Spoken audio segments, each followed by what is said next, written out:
les moments complices avec ses filles, Laetitia Hallyday les chérit tout particulièrement. Après avoir célébré les fêtes de fin d'année avec sa famille recomposée, la mère de Jade et Joey est retournée à Los Angeles.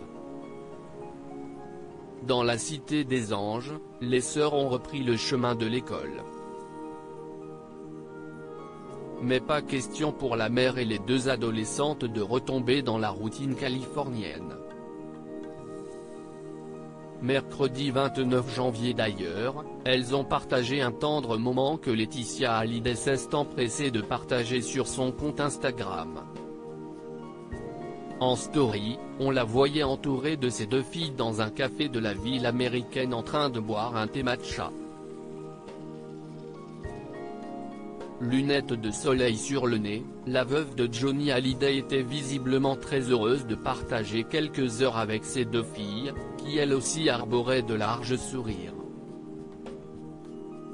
De retour chez elle, Laetitia Hallyday s'est directement mise derrière les fourneaux pour combler les papilles d'Emmanuel Philibert de Savoie.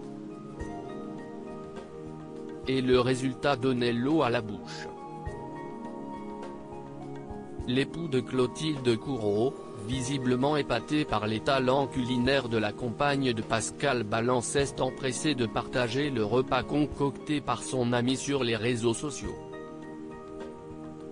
Tu rentres d'une journée de travail et Laetitia Hallyday te prépare ça. Le bonheur, a-t-il écrit en légende d'un cliché très gourmand.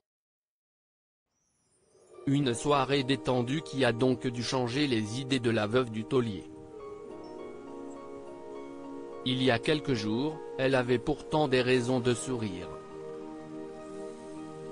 Après des semaines de bras de fer, elle avait obtenu gain de cause et la sépulture de Johnny a été déplacée. Johnny repose enfin dans sa dernière demeure, sur l'île de Saint-Barthélemy. C'était le choix d'un homme libre, qui a trouvé ici la paix à laquelle il aspirait, écrivait-elle.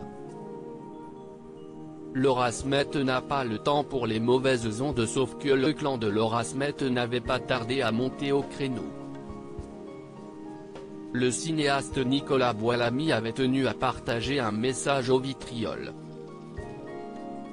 Il avait ainsi comparé le comportement de Laetitia Hallyday vis-à-vis de l'aîné de Johnny à un acharnement qu'il jugeait indécent et inhumain. Laura est devenue une obsession, une cible, un trophée à abattre. Pourquoi ?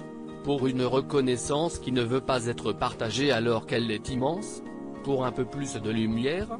J'ai vu ce père aimer sa fille, ces deux-là se reconnaître et se parler en un regard, sans avoir besoin de s'exhiber. On ne déshérite pas cet amour-là. Point barre. Quelques jours plus tard, Laura Smet était sortie de son silence avec un message on ne peut plus clair.